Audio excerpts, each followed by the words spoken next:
রাসূল সাল্লাল্লাহু আলাইহি ওয়াসাল্লাম মসজিদের ইমামদের যে দায়িত্ব দিয়েছেন, খতিবদের যে দায়িত্ব দিয়েছেন, সেখানে আমি দুটো কথা বলি। আমরা কি বলি আসলে? আমরা মসজিদের মেম্বার থেকে যেই কথাগুলো বলি সেটা হলো ইন্নাল্লাযীনা আমানু ওয়া আমিলুস সালিহাত। পবিত্র কোরআন বলেছে, আমি যদি ভালো মুসলিম হতে চাই তাহলে আমাকে ভালো মানুষ হতে হবে। আমরা আমাদের মুসল্লি ভাইদেরকে, বোনদেরকে ভালো মানুষ হওয়ার ক্ষেত্রে উদ্বুদ্ধ করার চেষ্টা করি।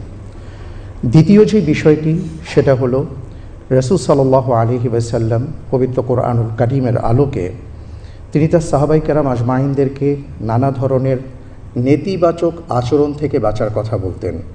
আমরা আমাদের মুসল্লি ভাইদেরকে সেটাই বোঝানোর চেষ্টা করি, বলার চেষ্টা করি যে আমরা আমাদের আচার আচরণ যেন সুন্দর করি, আমরা যেন ভালো মানুষ হতে পারি, সেই কথাগুলোই মূলত আমরা বলার চেষ্টা করি। এবং সমাজের সবচেয়ে নিরীহ শ্রেণীর মধ্যে যদি আমরা তাকাই তাহলে দেখব মসজিদের সম্মানিত ইমাম, মুয়াজ্জিন, খাদেমবৃন্দ।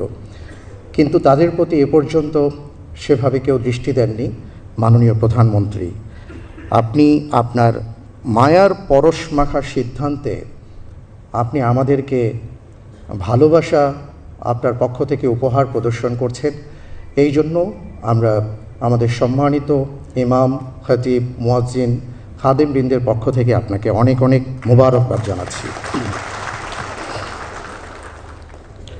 পাশাপাশি একটা বিনীত নিবেদন করতে চাই, সেটা হলো বাংলাদেশের প্রেক্ষাপটে আমরা অনেক সময় দেখি মসজিদের মেম্বার থেকে যখন আমরা কোরআন এবং সুন্নাহর আলোকে নীতি নৈতিকতার কথা বলার চেষ্টা করি, অনেক সময় আমরা মেম্বার থেকে স্বাধীনভাবে কথা বলতে পারি না।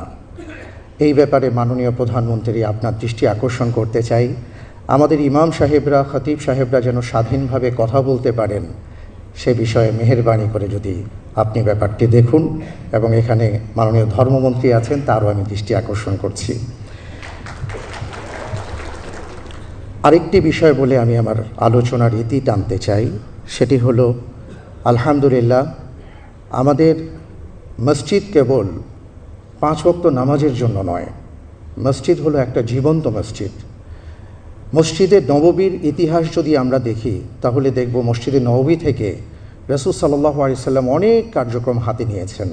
আমি মনে করি বাংলাদেশে যে 2.5 লক্ষ মসজিদ আছে, এখানে যে প্রায় 7-8 লক্ষ মানুষ সম্পৃক্ত আছেন মসজিদের সাথে, আমরা যদি মসজিদের খিদমতের পাশাপাশি আরও সমাজে উন্নয়নমূলক কর্মকাণ্ডে সম্পৃক্ত হতে পারি, বা আমাদেরকে যদি করা হয়, 4 লক্ষ মসজিদ আছে, জাযাকাল্লাহ খায়ের, উনি বলেছেন যে 4 লক্ষ মসজিদের সাথে তাহলে ন্যূনতম 3-4 লক্ষ মানুষ সম্পৃক্ত আছেন।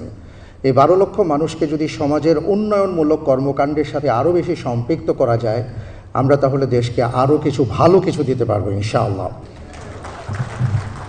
আপনাকে আবারও ধন্যবাদ এবং আমাকে কথা বলার সুযোগ করে দেওয়ার জন্য জাযাকুমুল্লাহ খায়ের। আসসালামু আলাইকুম ওয়া রাহমাতুল্লাহি ওয়া বারাকাতুহু।